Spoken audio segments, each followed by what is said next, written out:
Welcome to the Energy and Hours podcast, formerly called the Grow Like a Mother podcast. I'm your host, Jill Wright, author of Happy, Healthy, Wealthy, and Wise, and creator of the Time Magic Seasonal Planner. On this podcast, we talk about time and energy management tips that we can use to flow through our day in a way that feels more aligned. We focus a lot on how to use cyclical energy, seasonal cycles. We talk about productivity. We talk about self care. We talk about rest. It all comes together in what I like to say is time magic. And if you tune into these episodes week after week, you're going to get a half an hour punch of tools, tips, and strategy advice for you to go and implement right away in your day to make your life feel a little bit more like you and a little bit less stressful. Welcome back to Energy and Hours. I'm very excited today because I have Nat Olson here. She is a numerologist and a podcaster, and she is going to help us dive into something that I've been seeing a lot in my client work lately, which is why things that used to work for us stop working when we hit that 30s, 40s, parenthood, perimenopause type of phase, but through the lens of numerology and how each of us has our own path and why things might be difficult or changing. So, welcome, Nat, to the show. I'd love for you to introduce yourself and just tell us what feels alive right now for you and what you're all about. Hey Jill, thanks for having me. Um, so I've been blessed for the last 15 years to do sort of this like hippy dippy trippy work, where I work behind the scenes with business owners, entrepreneurs to just figure out how can we tap into our calling and our purpose? How can we tap into our true inner nature so that we can better share and spread our bright light?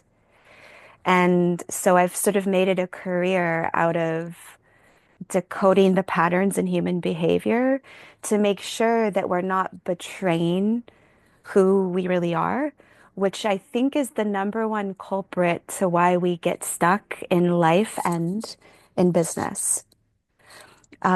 And so it's been a beautiful, wild ride, and I'm grateful to be here to talk about it. I'm so excited to have you because you're a real expert. And is numerology the only modality that you use in this work, or is it sort of the main one? Like, what does that look like? Your scope of like your toolbox, your arsenal? Yeah, I would say that there's numerology is the main modality that I use, coupled with meaningful, deep coaching. Um, the reason why is because I can't explain it, Jill, but numerology seems to have an uncanny way of predicting human behavior and our human gifts. And it is the fastest way that I have found to get right to the heart of who we are and why we're here, and to strip away the conditioning of Hmm. who we are not. Yeah. Right. Yeah, that nasty conditioning that we all sort of have, and it's our life's work. I almost feel like to sort of peel off the layers of that to discover who we are underneath. And Mhm. any tool that can help us get there faster, I am all for it. I also love numerology. I would love if you could give us sort of Cole's notes for someone who might be listening and curious but not familiar. What the heck is it? How do we use it? Where do we start? Yes. So numerology is based on the premise that the numbers that are in your birth date and that are derived from your birth name are no accident. And that through this ancient system, we can use those numbers to craft this beautiful algorithm of your calling, your greatest gifts, your deepest needs, and your attraction factor. And those are the four core numbers that I typically work with my clients. There are so many free numerology calculators out there. So if somebody's listening and you want to know what your life path number is, what your expression number is, you can just like Google numerology calculator to kind of, have that entry point of what those core numbers are. But I will say that it's at first, when I first got into it, I was like, this is fun. Like, I remember in the back of 17 magazine when I was a teenager, like reading my horoscope and being like, this is fun, learning about myself. But I would say that that's like the first place. But then what happens is you learn what your numbers are, and then you have to do the courageous and brave work of actually knowing that it's enough, falling in love with this inner nature, and actively advocating for it in your life, your relationship, and your business. And that is surprisingly difficult, especially in our day and age now, where we have Instagram, Facebook, social media, the algorithm. There's this mass noise that almost makes it so that we are oriented to conforming to what's being done out there versus understanding the kindergarten simplicity of our own gifts and knowing that that's actually where our impact is. And so that's like the depth work that's behind your numbers. Right. You can choose to do surface level and have it fun and light and have it as an interesting conversational type of thing.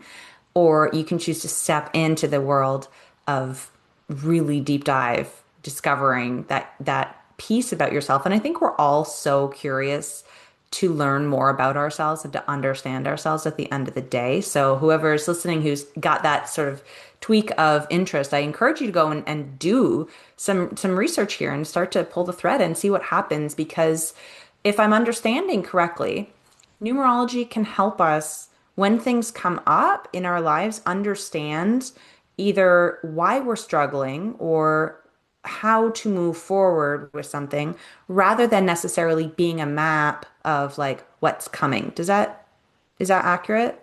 Yeah, that's a really accurate take. I think that some people think of it as sort of a fortune-telling tool, and that's never been my experience. I know this is going to sound cheesy, but I feel like it's like that moment in Harry Potter where Hagrid said, Harry, do you know that you're a wizard? And Harry's like, no, you are mistaken. I'm not a wizard.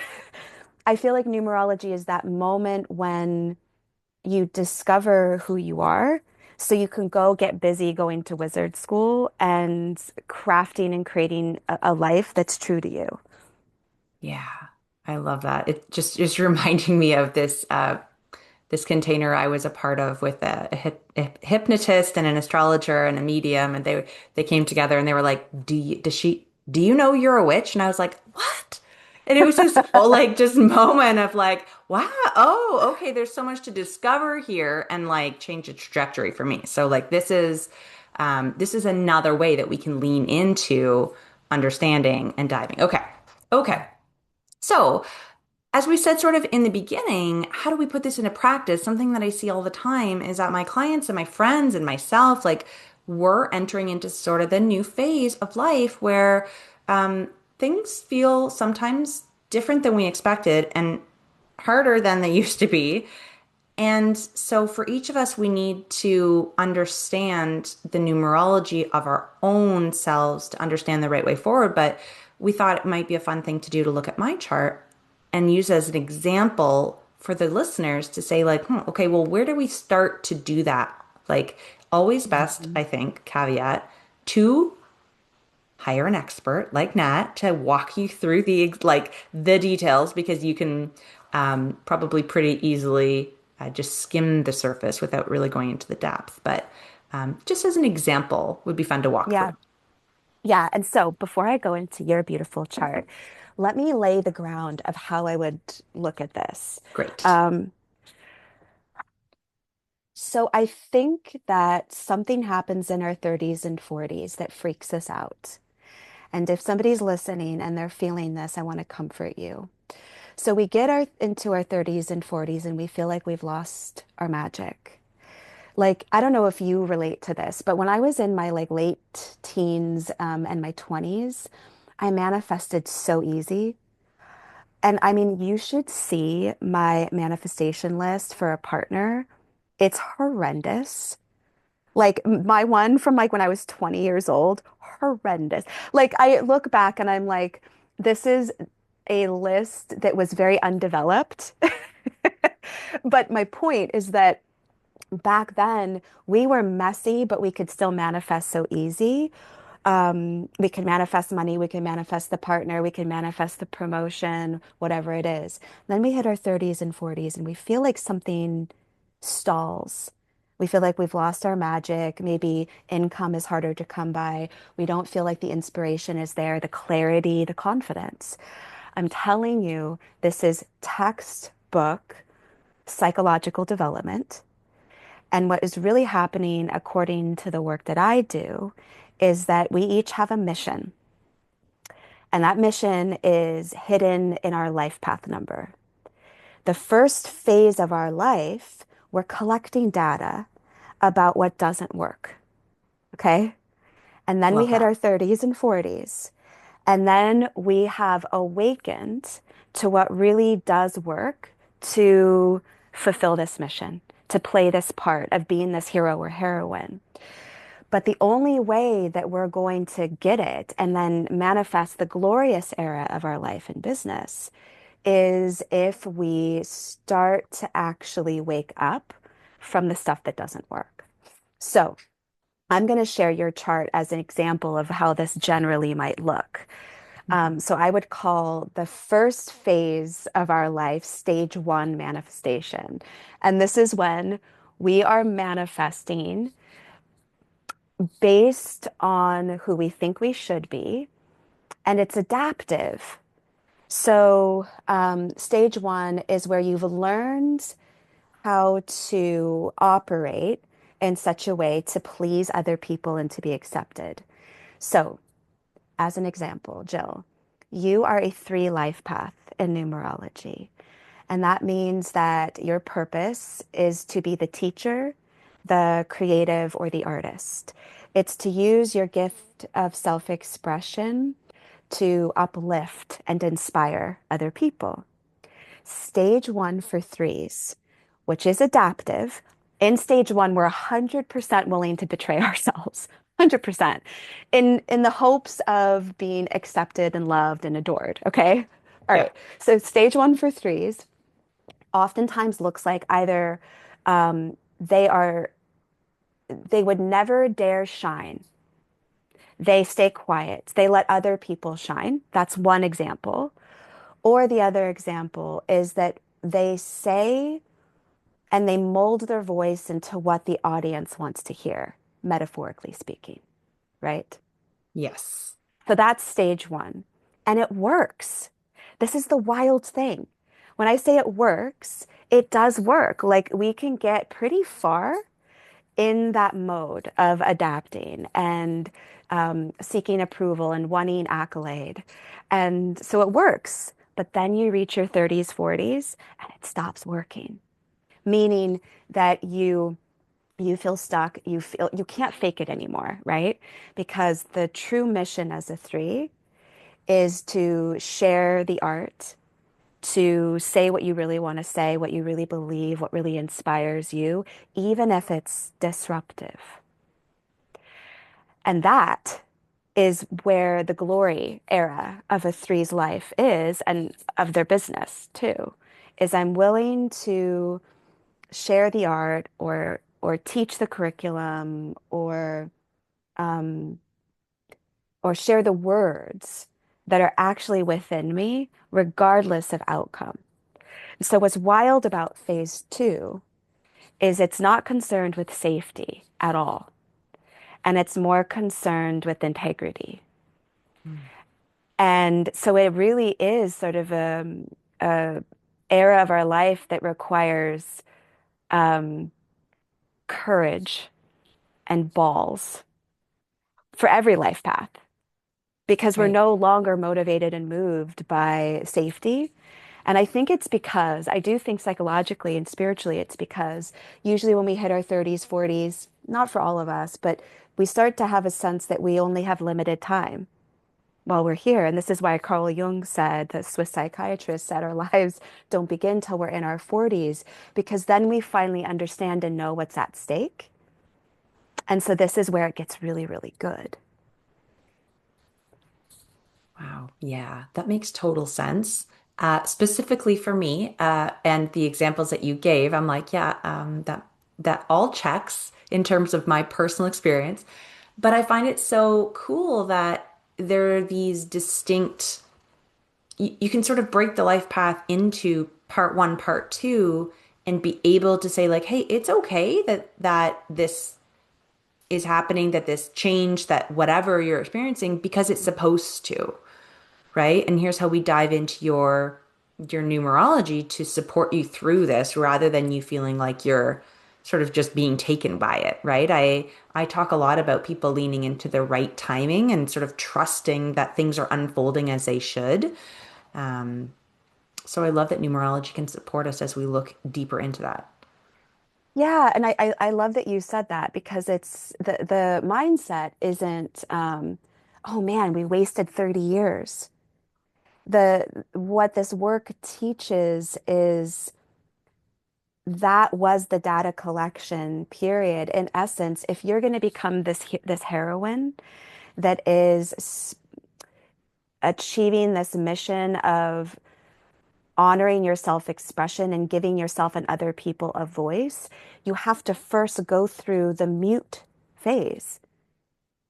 I mean, Maya Angelou was a three, right? Like she literally was a mute before she became a poet. It's this very interesting dynamic that the way we become the master of something is by actually experiencing its opposite. So in this work, it really is meant to be that we experience that polarity so that it prepares us to step into that great work. Hmm. You almost have to know what it's not to know what it is. Yes. Yeah. And to be able to make the choices, you have to have enough experience under your belt to know what's right, what's not, what feels good, what doesn't. And so this framework helps us understand the why behind it. I love that. Mm. Are there any other of the sort of four numbers that you told us about in the beginning? Are there any others that we can look at and sort of take context out of in this midlife phenomenon of like, what is this identity shift? Why is this happening? Yeah. So my other favorite number to cover is called the expression number. And in this work, your life path number is more of your calling, it's your purpose in the world. Um, but it's not as much who you are. In this work, your expression number is more of who you are. And it's sort of like your main gifts and superpowers to be successful in fulfilling that mission. And so for you, you are a nine expression number, which is known as the wise old soul. And underneath the umbrella of the wise old soul are sort of these superpowers. Nines obviously have the superpower of wisdom. You just know things, you understand things, an enormous capacity for compassion and love, like the hugest heart, but it's for humanity as a whole. um, the ability to see deeper meaning in life. And I think the thing I love about nines, in particular, is nines are able to zoom out and see larger patterns. And so this is why they're also called the humanitarian, because they have a sense of understanding collectively what's going on and then being able to enact change on a bigger level. Does that make sense? Yeah. Yeah. So your expression number is saying that for you, as an example, that for you to fulfill your mission of being this teacher, this creative, this person who's uplifting with your self-expression, you're going to be doing it via this deep wisdom that you have. And also, the other thing about nines is nines are, um, they bring light to darkness. They're not afraid to go to deep, dark places. I don't know how else to say this, but nines typically They have witness and they understand the darkness that's potential in humanity, but they know how to bring light to that. So, and that's again where the wisdom comes in. So, in midlife, when you hit your 30s and 40s, your expression number, I believe in my experience with my clients, becomes very itchy. What I mean by that is if you don't know this about yourself, if you've been hiding it, if it's been a side, like an appetizer in your business and not the main course, it's going to start to rebel a little bit. And so the work that I do with clients is awakening them to this gift that they have and understanding that it's oftentimes the one thing that we overlook and that we ignore, but it's actually the key to our success. Yeah. And it makes sense because if we're living in alignment with our expression, then of course we're going to be more successful. We're just naturally living more into our values and our true self. And it in theory will be easier because there's less resistance. In theory. In practice, it's always a little different in practice. But I think the more that we know, the more that we can set ourselves up for an easeful transition into that full expression of ourselves. Yes. Yeah. And Yeah, well so, said. go ahead. Yes, yes, no, no, I was just saying that's a very good way to put it. Um, and I think it's never ending. So I love that you said, I have a client who's in her 70s right now, and she's still learning how to grow and evolve in herself. And I think that's the a beauty of being here. Like as an example, my mission and my gifts. Um, I believe that I will be pursuing my own mission until the day I die. Like it's going to be informing me. My craft, the work that I do is always going to be growing and changing, but it's a completely different experience to be riding this slipstream of inspiration and passion versus experiencing the resistance of being somebody that I'm not.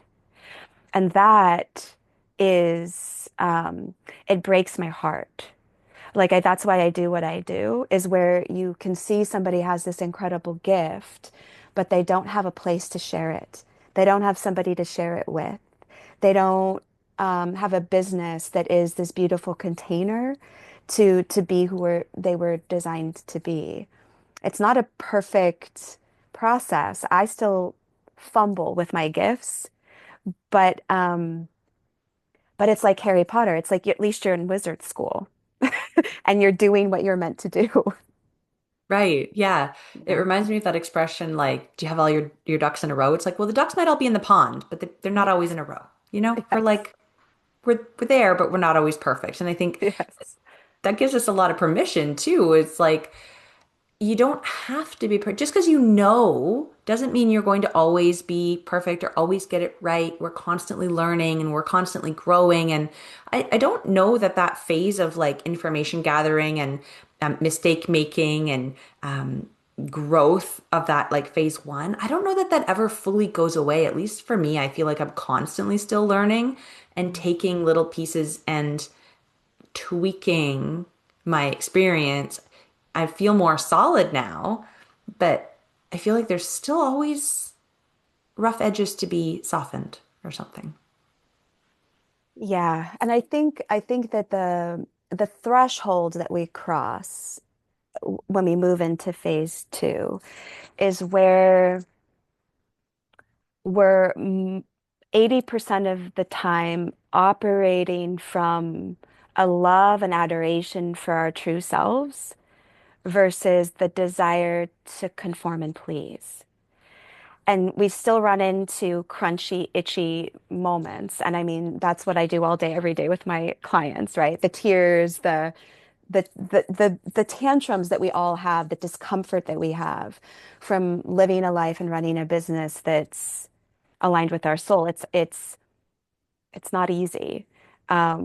But it's like literally there's a lens that we see through um, that completely shifts the way that we see reality.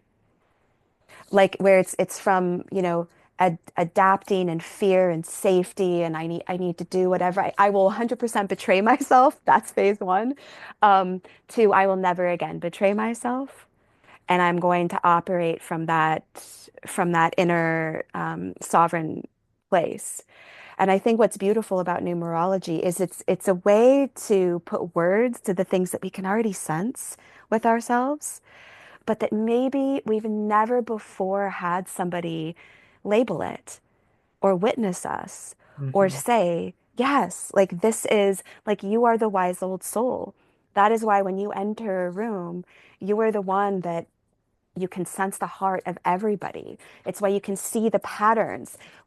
It's like, it's why you want to dive into depth work and dive into all of these, like, you know, philosophical things, right? And it's so helpful to know that and to build a life in acceptance of that versus, why am I like this? I should be like someone else.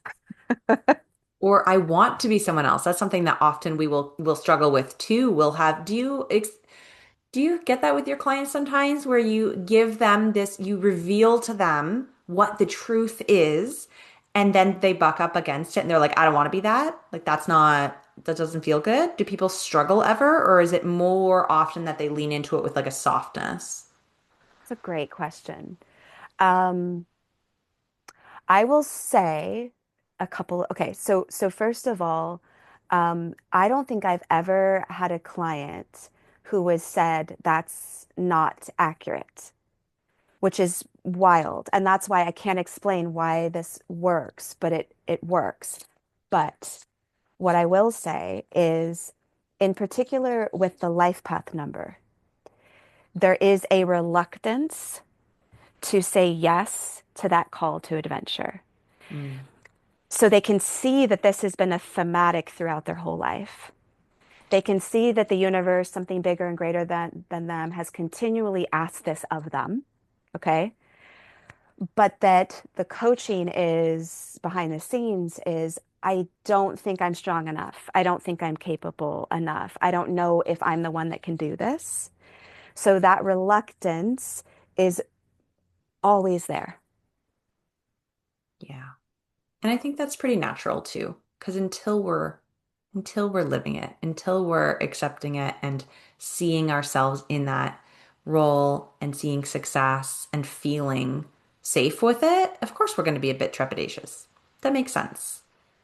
Yeah, and I mean, I'm thinking of a client right now, and she runs a multi-million-dollar business, and she still comes to me saying, "Wait, am I a fraud? What am I doing?" Yeah. I remember reading that even Mother Teresa in her private journals questioned the existence of Jesus and God. Like, I do think that this is just a part of being human, is the general weight. Do I have the strength for this? Can I do this? Is this mine? And yet, this thread, this thematic of yes, the world, the universe has asked this of me over and over again is there. And you cannot ignore it. Like for a three life path, like threes will always find themselves in places where they need to be the one that has the voice. They need to give voice to the voiceless. They will have training around somebody, some figure, some antagonistic character in their life showing up, trying to quiet them, trying to say that their voice doesn't matter. Like this thematic runs through like childhood to adulthood. And that's different for people that have different life paths. It's not as much a thematic, right? And so it's just wild when you start to have the words and these archetypes that then you can start to go, oh my gosh, like it's helpful to know if you're a Jedi. It's helpful to know if you're a wizard, right? Because then you can get to work. Right. And so for someone who's listening and is like leaning in, thinking like, I want to learn more about this, how do the sessions that you offer unfold? Like what is the crux of the work that you do that a listener who's like, okay, I need to work with Nat, and they get in touch with you, like what's that look like? Yeah, so we'll put a link in your show notes somewhere that they can click on that link and book the success numbers audit. And so this is the intro session with me, where we dive into your life path number and expression number. Because if these were the only two numbers that we decoded, it can literally change your life. I've had clients say that in this one session, they have gotten more clarity about who they are and why they've been stuck from that one session than 10 years of therapy. And therapy is incredibly valuable. I have a therapist. But this work tends to fast track that awareness and give us that validation that we haven't quite been able to get. So that session is where it's sort of that moment where you discover your superpowers. And then you qualify after that to enroll in the 1 month intensive or the 6 month journey. And those are my longer term programs. And that's where the magic happens, right? Like that's where you take your superpowers on a test drive. That's where you might start to translate that into your life, your business, your messaging, overcoming a block. It depends on the client and what is presenting. Um, but that's where we get into the nitty gritty because it's so empowering to know, like if you're a 7 life path, to know that you're the seeker, the shaman, to know that you're here to find the fundamental causes of things and bring it to the surface. But the work is the 7, as an example, self-isolates, is sort of a hermit. How do you share this deep sort of inquisitive intellectual work with the world when there's this part of you that's always wanting to isolate for safety? So every single number has its own edges that we coach through so that you can anchor into who you are and create a business or a life that finally allows that to shine. That feels so supportive. I am just incredibly grateful to have found your podcast and now being able to chat with you. I can feel your heart and I know the value of this work. And thank you for doing it because we really need it. Like, we need to have resources and mentors and supports and coaches who can help us and hold us as we go through these realizations about ourselves because sometimes it's not easy to do on your own, you know? Thank you for saying that. I think, and this might be like TMI, like too much sharing, but I think, the thing that gets me so emotional and the reason why I do this is because um, I think that it's actually rare to truly be witnessed in who we are.